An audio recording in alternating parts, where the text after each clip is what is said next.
Bapak Ibu Saudara yang terkasih, kita memasuki Minggu Prapaskah yang ketiga dan kita akan merenungkan suatu tema, Yesus Pemberi Kesempatan.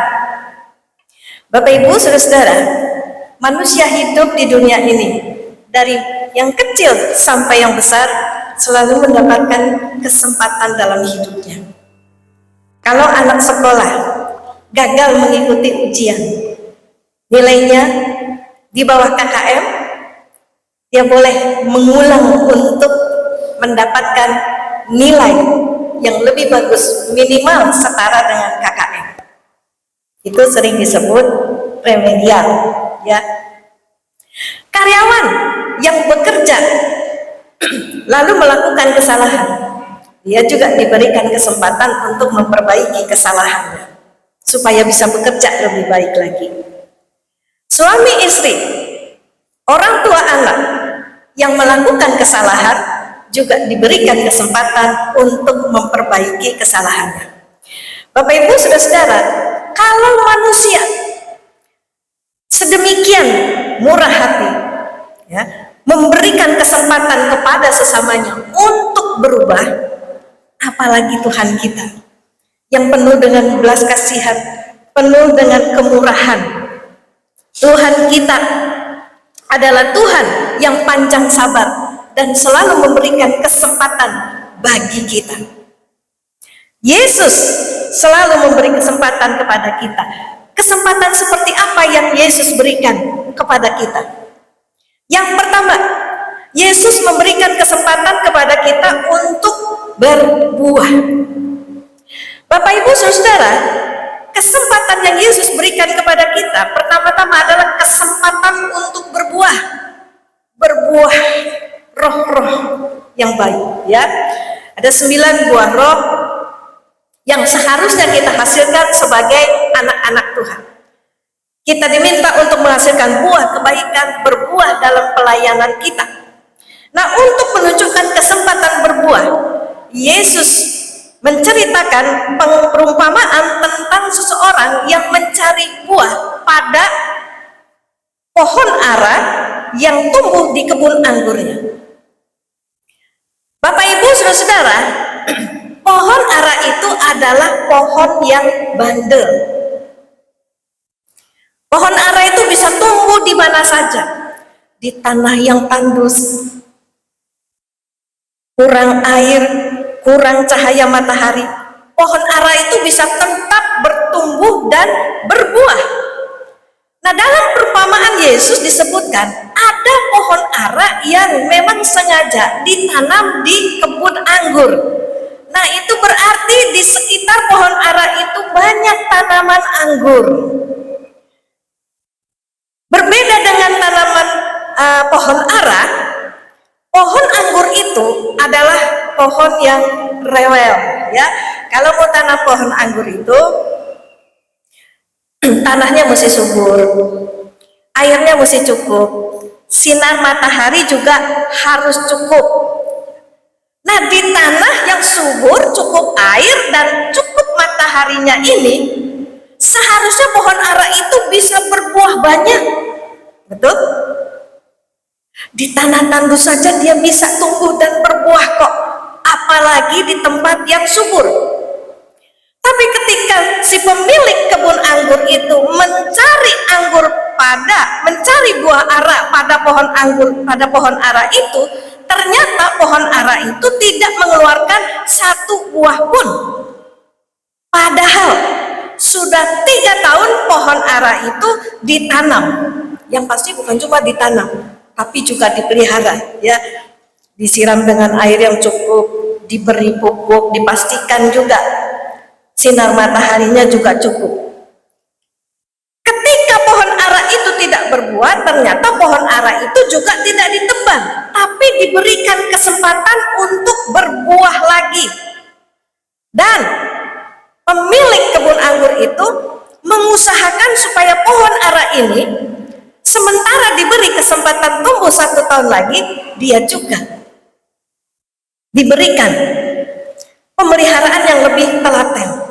Tanahnya digemburkan, ya, di sekeliling pohon ara itu. Lalu dia juga diberi pupuk yang cukup.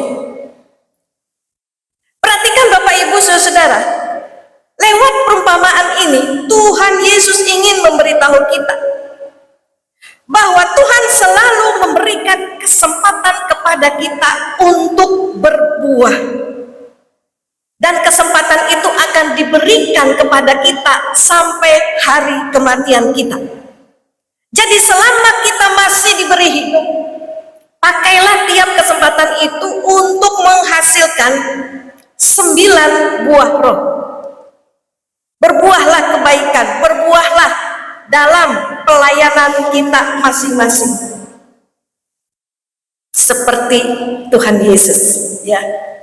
Selama hidup 33 tahun, Tuhan tidak pernah membiarkan waktu itu lewat begitu saja, tapi dia pakai waktu setiap detiknya untuk melakukan kehendak Allah, berbuah-buah kebaikan bagi sesamanya dan memuliakan Allah. Sampai di atas kayu salib pun Yesus tidak memakai kesempatan itu untuk menghujat, mengutuk orang-orang yang menyalibkannya, tapi Yesus justru mengeluarkan kata-kata yang luar biasa dari atas kayu salib. Ada 7 perkataan Kristus yang semuanya menunjukkan betapa Kristus itu memakai waktu di sisa akhir hidupnya untuk mengatakan apa yang baik bagi sesamanya. Salah satunya adalah meminta dan memohon pengampunan bagi orang-orang yang menyalibkannya. Bapak Ibu Saudara, setelah sekian lama kita hidup dalam dunia ini, apakah kita sudah menghasilkan buah dalam kehidupan kita? Apakah Tuhan itu menikmati dan merasakan buah yang kita hasilkan? Kalau kita mau memberi buah, ya, menghasilkan buah, bukan berarti kita harus hidup mewah atau kita menunggu kaya dulu. Meskipun hidup kita sederhana, kita bisa menghasilkan buah-buah yang baik, yaitu dengan cara membuat hidup kita ini berguna. Untuk berbuah tidak harus jadi orang yang hebat, cukup dengan menjadikan hidup kita ini bermanfaat bagi sesama kita, bermanfaat buat orang tua kita, anak, saudara seiman, juga orang-orang yang ada di sekitar kita. Paulus mengingatkan dalam Filipi 1 ayat 22a, tetapi jika aku harus hidup di dunia ini, itu berarti bagiku bekerja memberi buah. Mari kita perhatikan kembali hidup kita saat ini. Makin hari kita ini makin mengeluarkan buah kasih, sabar, penguasaan diri, atau kita malah semakin dikuasai nafsu. Semakin hari yang keluar dari diri kita ini kedagingan kita atau buah-buah roh. Semakin hari, berapa banyak pikiran yang baik, yang positif, perkataan yang baik, perbuatan yang baik yang kita keluarkan, atau justru kita sehari-hari lebih banyak membiarkan pikiran buruk, perkataan yang tidak jadi berkat, dan perbuatan-perbuatan yang berdosa menguasai hidup kita. Yang kedua, kesempatan seperti apa yang Yesus berikan kepada kita. Bapak Ibu Saudara, Yesus memberikan kesempatan berbuah. Dasarnya adalah kemurahan hati Allah. Bapak Ibu Saudara, saat Yesus menceritakan bahwa pengurus kebun anggur minta supaya diberi kesempatan agar pohon ara itu bisa tumbuh 1 tahun lagi sambil dilakukan usaha untuk menggemburkan tanah dan ditambah pupuknya. Bagian ini diceritakan dengan sengaja oleh Yesus. Akhir cerita kita tidak tahu apakah si pemilik kebun anggur ini menyetujui usul si pengurus kebun anggur atau tidak. Tetapi kita sudah bisa menebak bahwa si pemilik kebun anggur ini memberikan kesempatan pohon ara itu tumbuh 1 tahun lagi. Nah, kesempatan yang diberikan oleh si pemilik kebun anggur ini menunjukkan betapa Kenapa kok murah hati? Kenapa murah hati, saudara? Sebetulnya ngapain si Tuhan itu mesti pertahanin pohon ara itu? Dia itu nggak butuh pohon ara. Yang dia butuhkan apa? Anggur, ya. Buah-buah anggur yang menghasilkan itu, yang akan memberikan keuntungan buat dirinya, bukan pohon ara. Apalagi pohon ara itu cuma satu saja tumbuh di situ. Tebang saja, nggak usah kasih kesempatan buat tumbuh lagi. Untuk apa ada di sana kalau tidak menghasilkan apa-apa, apalagi cuma satu. Tetapi si Tuhan itu mau kasih kesempatan buat pohon ara itu tumbuh selama 1 tahun lagi. Dan bukan cuma tumbuh dalam waktu 1 tahun, tapi dia juga diberikan perawatan yang lebih telaten supaya dia bisa berbuah lebih lebat. Kurang murah hati apa si pemilik kebun anggur ini? Ya, saudara-saudara, dia sungguh murah hati. Bapak Ibu saudara, begitulah kesempatan yang Yesus berikan kepada kita untuk berbuah. Tuhan bukan hanya memberikan waktu untuk kita berbuah, tapi Tuhan juga mendukung kita supaya kita bisa berbuah lebat. Tuhan berikan keluarga yang baik.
Bapak Ibu saudara, pegawai kebun anggur yang meminta kesempatan untuk si pohon ara agar berbuah selama 1 tahun lagi menyatakan janjinya, ya, jika tahun depan pohon ara itu tidak berbuah, tebanglah dia.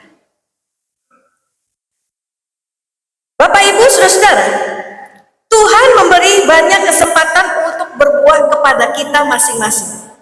Tapi mari kita ingat, kesempatan itu ada batasnya. Tidak selamanya pintu kemurahan Tuhan itu terbuka. Ada saatnya pintu kemurahan Tuhan itu ditutup. Sebab itu, mari kita bertobat sebelum terlambat.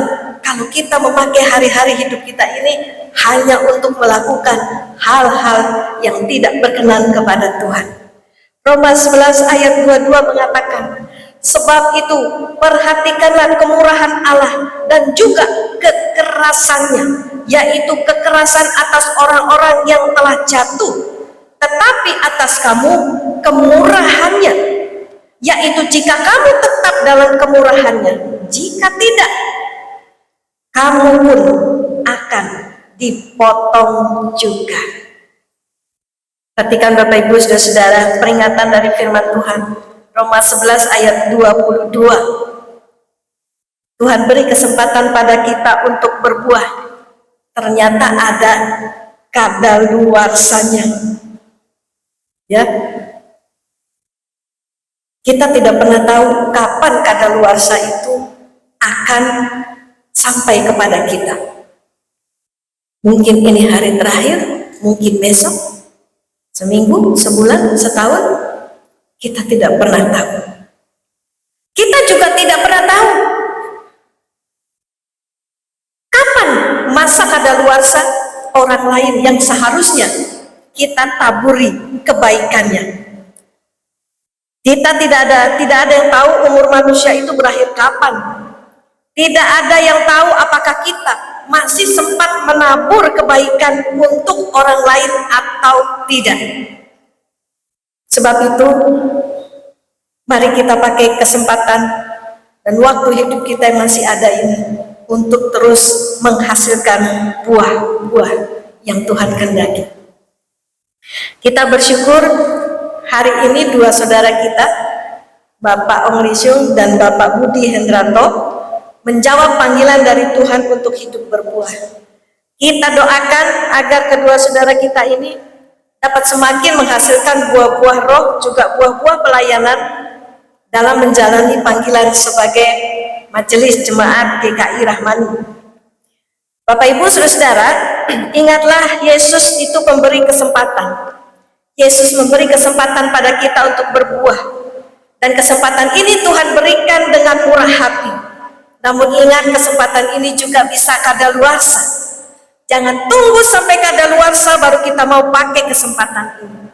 Setiap kali kita bangun pagi, itu berarti kesempatan untuk berbuah hari itu datang kepada kita. Pakailah untuk menjadi berkat bagi sesama dan memuliakan Tuhan. Tuhan kiranya menolong kita. Mari kita masuk di dalam saat ini.